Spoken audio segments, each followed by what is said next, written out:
Shri John Mundakayam sir, ഈ പറഞ്ഞു വെക്കുന്നത് പലതും ഈ CPM-ന്റെ സംഘടനാ സംവിധാനത്തിൽ ഈ സമരം വിജയിപ്പിക്കാൻ അത് കൃത്യമായ സംഘടനാ സംവിധാനം അവർക്കുണ്ട്, അല്ലെങ്കിൽ എത്തുന്ന ആളുകളുടെ കാര്യത്തിൽ കൃത്യമായ കണക്കുണ്ട്. കാരണം കൃത്യമായ ഒരു കേഡർ സംവിധാനത്തിലൂടെ പ്രവർത്തിക്കുന്ന പാർട്ടി ആയതുകൊണ്ട് ഓരോ ബ്രാഞ്ച് കമ്മിറ്റിയിൽ നിന്നാണെങ്കിലും ഓരോ ലോക്കൽ കമ്മിറ്റിയിൽ നിന്നാണെങ്കിലും ഓരോ ജില്ലയിൽ നിന്നാണെങ്കിലും ഒക്കെ എത്ര പേരാണെന്ന് മുൻകൂട്ടി കൃത്യമായി അറിയാൻ സംവിധാനമുള്ള ഒരു പാർട്ടിയാണ് ഈ സമരം ആഹ്വാനം ചെയ്തത്.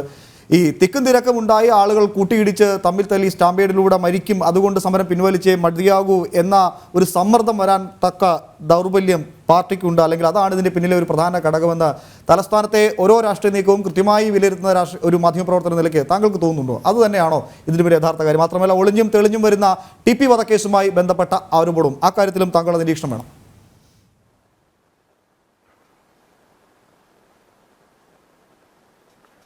ഉമേഷേ, ഞാൻ ഒരു രാഷ്ട്രീയക്കാരനല്ല, ഞാനൊരു പത്രപ്രവർത്തകനാണ്.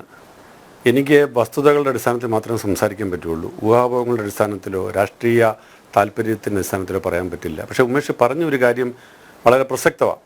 ഞാൻ പറയുന്നത് കേൾക്കുന്നുണ്ടല്ലേ? തീർച്ചയായും. ഉമേഷ്, ഞാൻ പറയുന്നത് കേൾക്കുന്നുണ്ടോ? കേൾക്കാം. അതായത് ഉമേഷ് പറഞ്ഞ കാര്യം വളരെ പ്രസക്തമാണ്. അതായത് CPM പോലെയുള്ള ഒരു പാർട്ടി, ഇത്രയേറെ ഒരു കേഡർ സംവിധാനമുള്ള പാർട്ടി, ഇത്രയേറെ ഒരു സമരം വളരെ അച്ചടക്കത്തോടെ സംഘടിതമായിട്ട് വളരെ പ്ലാനിങ്ങോടുകൂടി നടത്താൻ കഴിയുന്ന ഒരു പാർട്ടി, അവരിവിടെ ഒരു 1.5 ദിവസത്തെ സമരത്തിന് വേണ്ടിയല്ല പ്ലാൻ ചെയ്തത്. നമുക്കെല്ലാം അറിയാവുന്ന കാര്യമാണ്. അവർ ദിവസങ്ങളോളം നീടുന്ന ഒരു സമരത്തിന് വേണ്ടിയാണ്. അതിനകത്ത് അവർ 2 ദിവസം സെക്രട്ടേറിയറ്റിന് അവധി കൊടുത്തു, 1 ദിവസം ഒഴിവ് വന്നു എന്നുള്ള കാരണം കൊണ്ട് സമരം അവസാനിപ്പിച്ചു എന്ന് പറയുന്നതിനകത്ത് എൻ്റെ കാരണം എനിക്കത് വിശ്വസിക്കാൻ പറ്റുന്നില്ല. പക്ഷേ മറ്റൊരു കാരണം പറയാൻ ഞാനാളല്ല. എനിക്കതിനകത്ത് അവർ തമ്മിലൊരു ഡീൽ നടന്നോ ഇല്ലോ എന്നോ പറയേണ്ടത് ഒന്നില്ല അതിൻ്റെ നേതൃത്വത്തിലുള്ള ആരെങ്കിലും പറയണം. കോൺഗ്രസിൻ്റെ നേതൃത്വത്തിലുള്ള ആരും ഇതിനോട്, ഇപ്പോൾ തിരുവഞ്ചൂർ ഒഴിച്ച് ആരും ഇതിനോട് കാര്യമായി പ്രതികരിച്ചിട്ട് പോലും ഇല്ല. ഇതിനകത്തൊരു ഡീല് നടന്നില്ല എന്ന് പറയേണ്ട പാർട്ടി പ്രസിഡന്റോ പ്രതിപക്ഷ നേതാവോ ഒന്നും മിണ്ടിയിട്ടില്ല. അവർ പറയണം നടന്നിട്ടില്ല എന്നുള്ളത്. ഞാനല്ല പറയേണ്ടത്. പക്ഷേ എന്നെ സംബന്ധിച്ച് അത് ബോധ്യമുള്ള കാര്യമല്ല. അതേസമയം തന്നെ ഒരു കാര്യം വളരെ പ്രസക്തമാണ്, അതെല്ലാവരും എന്തുകൊണ്ട് വിസ്മരിക്കുന്നു. ഇടതു മുന്നണിയുടെ ഭാഗമായിട്ട് അവർ നടത്തിയ സമരത്തെ അവരുടെ ഭാഗത്തു നിന്ന് അത് പിൻവലിക്കണം എന്നുള്ളൊരു ആവശ്യം വരുന്നു. ആ ആവശ്യത്തെ സർക്കാർ അംഗീകരിക്കുന്നു. പിന്നെ സർക്കാരിന് അതിനകത്തൊരു ഒരു സംശയം ഉണ്ടാക്കേണ്ട കാര്യം, ഞങ്ങൾ ഒരു സമരത്തെ പിൻവലിക്കണമെന്ന് ആവശ്യപ്പെട്ടുകൊണ്ട് സമരം നടത്തുന്നവർ വന്നു കഴിഞ്ഞാൽ ഞങ്ങളത് അംഗീകരിക്കുക എന്നുള്ളതിനപ്പുറത്തേക്ക് എന്താ അതിനകത്ത് ഡീല് ഉണ്ടോ ഇല്ലെന്നുള്ളത് പറയേണ്ടത് കോൺഗ്രസ് നേതൃത്വമാണ്. അവർ പറയട്ടെ ഡീലൊന്നും ഇല്ലായിരുന്നെന്ന്.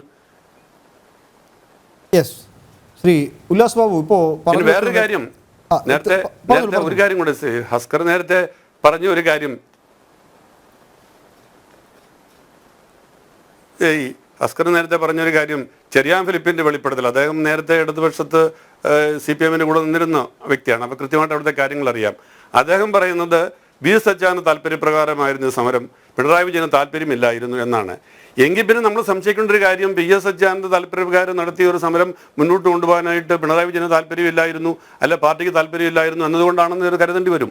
ഇത് എൻ്റെ അഭിപ്രായമല്ല, ഞാൻ സംശയിക്കുകയാണ്. കാരണം ചെറിയാൻ ഫിലിപ്പിൻ്റെ വെളിപ്പെടുത്തൽ അങ്ങനത്തെ സംശയത്തിനല്ലേ ഊന്നൽ നൽകുന്നത്. ഹസ്കർ എന്തായാലും ഒരു ഇടതുപക്ഷ നിരീക്ഷകൻ എന്നുള്ള നിലയിൽ അത് തള്ളിക്കളഞ്ഞു. ചെറിയാൻ ഫിലിപ്പിൻ്റെ ആ ഒരു സ്റ്റേറ്റ്മെൻറ്റ് ഹസ്കർ തള്ളി പറഞ്ഞു. പക്ഷേ CPM തള്ളി പറഞ്ഞിട്ടില്ല. അപ്പോൾ അതിൻ്റെ അർത്ഥം എന്താണ്? ഇതിനൊക്കെ ഉത്തരം പറയേണ്ടത് ഞാനല്ല.